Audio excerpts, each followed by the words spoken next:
morning to all the students of B.Ed first year, C2, Unit 5, विद्यालयों में असमानता, lecture number 8।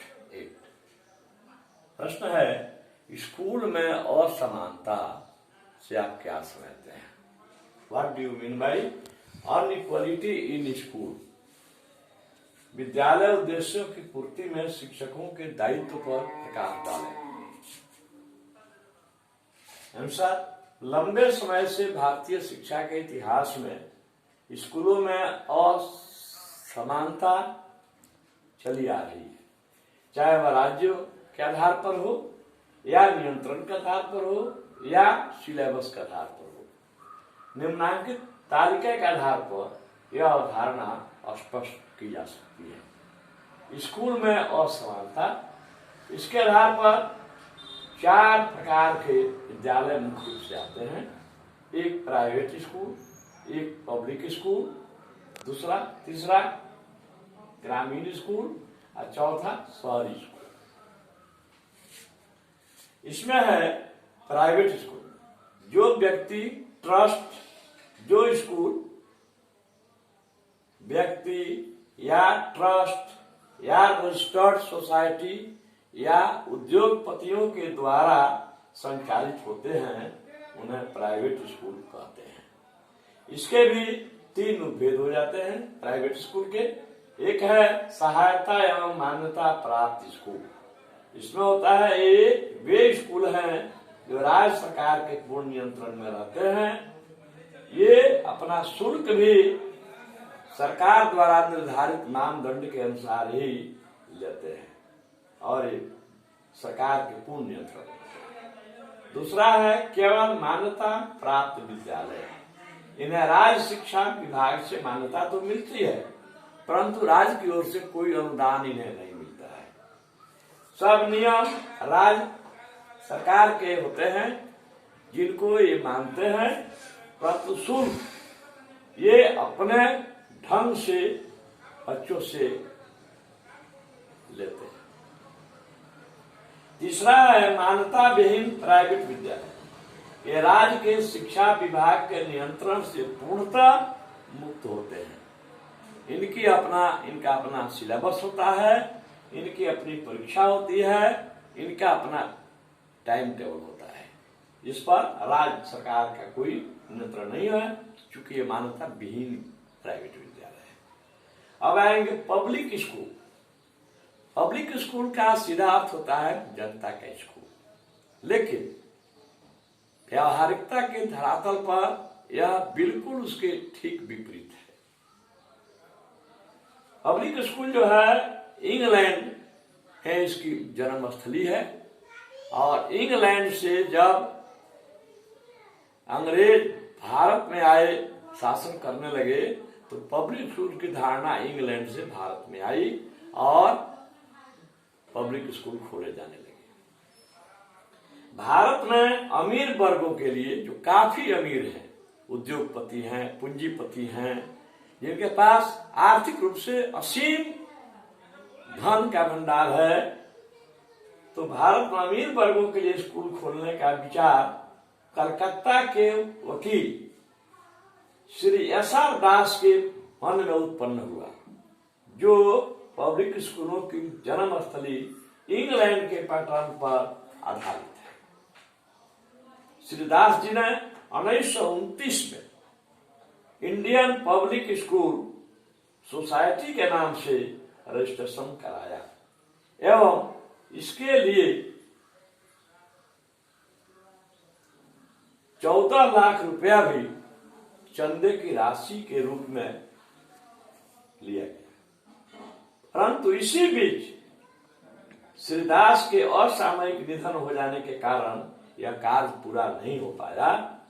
1935 में भारत में सबसे पहला पब्लिक स्कूल देहरादून में दून पब्लिक स्कूल के नाम से खुला, जिस विद्यालय में भारत के दिवंगत युवा प्रधानमंत्री राजीव गांधी भी अध्ययन किए हैं। इन स्कूलों के संचालन हेतु 1939 ईस्वी में 1939 में इंडियन पब्लिक स्कूल कॉन्फ्रेंस की स्थापना हुई। 1990 तक भारतवर्ष में कुल 52 पब्लिक स्कूल थे। इन स्कूलों को 5 वर्गों में बांट सकते हैं।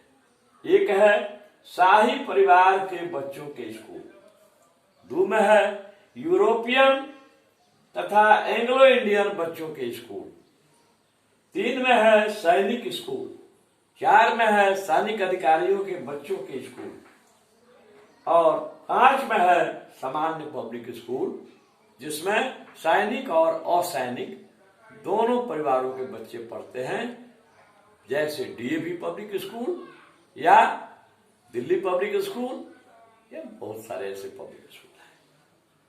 आए अब हम लोग नियंत्रण के आधार पर स्कूलों में असमानता पाई जाती है। राज्य सरकार के नियंत्रण में कुछ स्कूल हैं, इनको भी 2 भागों में बांटा गया है। एक है राजकीय विद्यालय, जिन विद्यालयों की स्थापना गवर्नमेंट के द्वारा ही हुई है। जिन विद्यालयों की स्थापना राज्य सरकार के द्वारा हुई है उन्हें राजकीय विद्यालय कहते हैं। जैसे बुनियादी विद्यालय, बेसिक स्कूल, उसके बाद हरिजन आदिवासी विद्यालय, उसके बाद जिला स्कूल। ये सब विद्यालय जो हैं राज्य सरकार के द्वारा ही स्थापित किए गए हैं, इसीलिए इन्हें राजकीय विद्यालय कहते हैं। और ये लोग अपने नाम के पहले राजकीय शब्द लगाते हैं और इनको राजकीय शब्द लगाने का वैधानिक अधिकार भी प्राप्त है। जैसे राजकीय बुनियादी विद्यालय, राजकीय उच्च विद्यालय कुमारबाग, राजकीय हरिजन आदिवासी विद्यालय मेड्रोल वगैरह, ऐसे करके लोग राजकीय लगाते हैं। और ये जो विद्यालय हैं राज्य सरकार के पूर्ण नियंत्रण में रहते हैं। इनके कर्मचारियों का वेतन भुगतान, इन पर आने वाला खर्च और ये सारी बातें जो हैं राज्य सरकार वहन करती है। राज्य सरकार द्वारा निर्धारित सिलेबस, परीक्षा पैटर्न, ये सब इनको मानना पड़ता है। राज्य सरकार के नियम के अलावा इनका अपना कोई मंतव्य नहीं होता है। दूसरा है राजकीयकृत विद्यालय। ये विद्यालय राजकीय विद्यालय नहीं है, इनका राजकीयकरण किया गया है। जैसे बिहार में 1971 ईस्वी में जितने भी प्राइमरी स्कूल थे, प्राथमिक विद्यालय, जो पहले जिला बोर्ड के अंतर्गत चलते थे, उन लोगों का 1971 ईस्वी में सरकारीकरण किया गया। और हाई स्कूल जो थे, जितने प्राइवेट मैनेजिंग कमेटी से चलते थे, उनका भी राजकीयकरण 1980 में किया गया। तो इन लोगों को अपने नाम के पहले राजकीयकृत लगाने का वैधानिक अधिकार है और कर्तव्य भी है। तो हाई स्कूल वाले तो अभी भी राजकीयकृत लिखते हैं अपने नाम के पहले, लेकिन जो प्राइमरी स्कूल और मिडिल स्कूल वाले हैं, इन लोगों ने राजकीयकृत लिखना अपना जो है तौहीनी मान लिया है। ये लोग जब लिखेंगे तो राजकीय लिखेंगे, राजकीय के लिखने का अधिकार ये लोग नहीं है, लेकिन ये लोग राजकीय लिखते हैं। इनको लिखना चाहिए राजकीयकृत। जितने प्राइमरी और मिडिल स्कूल है, ये प्राइमरी सेक्शन में आता है। अब आइए केंद्र सरकार के स्कूल, इसमें आता है सेंट्रल स्कूल, केंद्रीय विद्यालय, जो केंद्र सरकार के अधीन एक संगठन के द्वारा संचालित होता है। इसमें डिफेंस में जो कार्यरत लोग हैं, उनको, उनके बच्चों को नामांकन में पहले प्राथमिकता दी जाती है। सीट रिक्त रहने पर अन्य लोगों का भी नामांकन होता है। दूसरा है नवोदय विद्यालय, जो 1986 में बनी हुई राष्ट्रीय शिक्षा नीति, नई राष्ट्रीय शिक्षा नीति, जो तत्कालीन प्रधानमंत्री माननीय राजीव गांधी के नेतृत्व में उस समय केंद्र की सरकार थी, तो उसी राष्ट्रीय शिक्षा नीति की उपज है नवोदय विद्यालय समिति। इसका मुख्य उद्देश्य है कि ग्रामीण क्षेत्र के प्रतिभाओं का इन विद्यालयों में नामांकन किया जाए, अधिक सीट इनके लिए रखे गए हैं। ग्रामीण विद्यालयों के प्रतिभाओं के लिए अधिक सीटें इसमें आरक्षित हैं। छात्राओं के लिए भी 33% सीट इसमें आरक्षित है और यह नवोदय विद्यालय शिक्षा समिति से संचालित होती है पूरे देश में। आइए, सिलेबस के आधार पर स्कूलों में असमानता। CBSE, central board of secondary education के द्वारा कुछ विद्यालय संचालित होते हैं, जैसे जितना आपने देखा सैनिक school, Navodaya school, public school, सब जो है सीबीएसई कोर्स। अधिकांश सीबीएसई कोर्स जो है केंद्रीय विद्यालय में तो चलता ही है, नवोदय विद्यालय में चलता है, अब पब्लिक स्कूलों में भी अधिकांशतः चलता है यह सीबीएसई कोर्स। दूसरा है आईसीएसई कोर्स। इसमें क्या है, आईसीएसई में जो है ये Indian certificate in school examination. तो कुछ पब्लिक स्कूल जो है आईसीएसई का भी कोर्स चलाते हैं। तीसरा है एससीईआरटी द्वारा निर्धारित सिलेबस। जैसे बिहार में जितने राजकीय विद्यालय हैं, बिहार के राजकीय और राजकीयकृत, उनमें बीटीबीसी का ही सिलेबस चलता है। बिहार टेक्स्ट बुक है ना, कॉर्पोरेशन का सिलेबस चलता है। आइए, अब है बिहार में स्कूलों का नहीं, अब है शिक्षकों के दायित्व। शिक्षकों के दायित्व बहुत सारे हैं विद्यालय में, जैसे विद्यालय के उद्देश्यों का निर्धारण। विद्यालय का उद्देश्य क्या है, जो शिक्षा का उद्देश्य है वो विद्यालय का उद्देश्य है। और शिक्षा का उद्देश्य क्या है कि बच्चों का सर्वांगीण विकास, और इन उद्देश्यों की पूर्ति के लिए शिक्षक की भूमिका बहुत महत्वपूर्ण भूमिका है।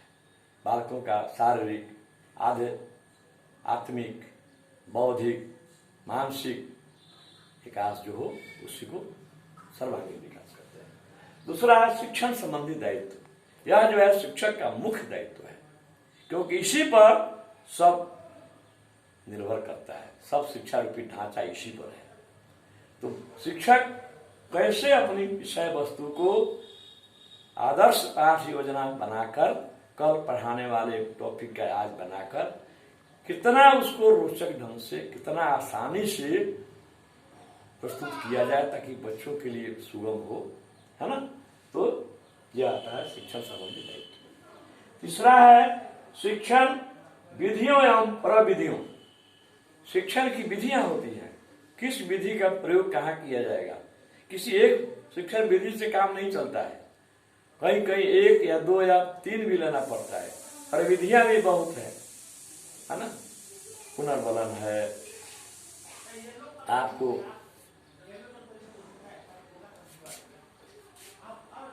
विषय प्रवेश जो है, पुनर्बलन है,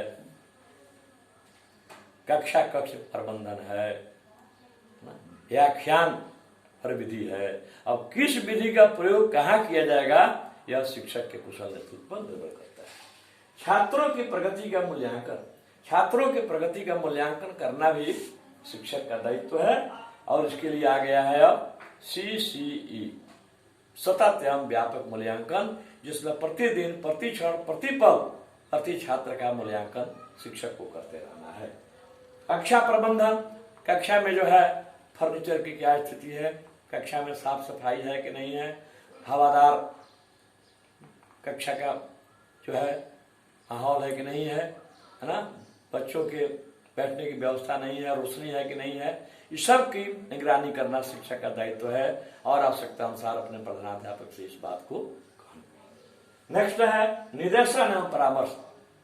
शिक्षक को जो है अपने प्रधानाध्यापक को को जो है परामर्श देना है, बच्चों को निर्देशित करना है, लेकिन मित्रवत पाठ सहगामी क्रियाएं, विद्यालय में केवल पुस्तकीय ज्ञान से काम नहीं चलेगा। पाठ सहगामी क्रियाएं या सहशैक्षिक क्रियाशील खेल कूद, वाद विवाद प्रतियोगिता इत्यादि का आयोजन होते रहना चाहिए, जिससे शिक्षण प्रणाली जो है वह रोचक बन सके। क्रियात्मक अनुसंधान, एक्शन रिसर्च शिक्षक को ही करना है। अगर क्लास में 50 बच्चे हैं, कोई टॉपिक 45 बच्चे समझ गए, 5 बच्चे नहीं समझ रहे हैं, तो क्यों नहीं समझ रहे हैं, कहाँ पर उनकी कमी है, अपने में कमी है, कौन बातों की कमी है, उसके केस हिस्ट्री को जानना। यही केस हिस्ट्री जो है क्रियात्मक अनुसंधान, एक्शन रिसर्च कहलाता है। अभिभावक एवं समुदाय से सीधा संबंध शिक्षक का होता है। बालकों की रिपोर्ट अभिभावकों को दिखाना, उनसे जो है आवश्यक परामर्श करना, यह सब शिक्षक का काम है। प्रगत उसके बाद प्रशासनिक दायित्व, शिक्षक के बाद प्रशासनिक दायित्व भी होता है, जैसे परीक्षा का संचालन, रोकड़ भरी का संचालन, अटेंडेंस के संचालन, सरकार द्वारा चलने वाले विभिन्न लाभांश योजनाओं के लिए अलग अलग पंजीयन निर्धारण, ये सब काम शिक्षक का है, प्रशासनिक दायित्व आता है। धन्यवाद।